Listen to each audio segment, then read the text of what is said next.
Сәлеметсіңдер ме балалар? Ана тіл сабағы 4-ші сабақ. Дыбыстар мен әріптер.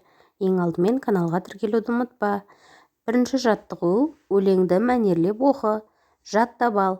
Алғашқы қар. Алақай, қар жауды, сырғанақ тебеміз. Білмейді шар жауды, шыныққан денеміз.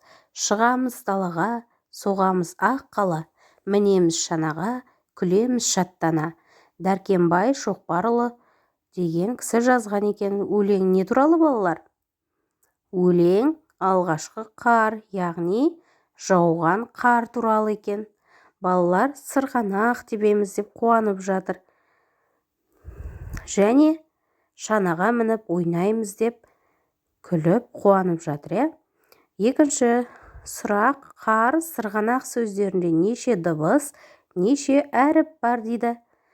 Қар сөзінде 3 әріп және 3 дыбыс бар екен.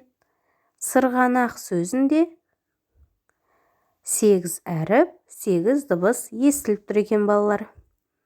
Келесі екінші жаттығу: сөздерді көшіріп жаз. Қар, жар, тар, қыс, қас, қос, топ, доп. Сөздердің мағынасы неліктен өзгерді деп ойлайсың дейді. Бұл жерде бастапқы әріптері өзгеріп тұр және ортасындағы әріптер өзгеріп тұрғандықтан сөздің мағынасы өзгеріп тұр екен балалар. Сонымен үшінші жаттығуға назар аударайық.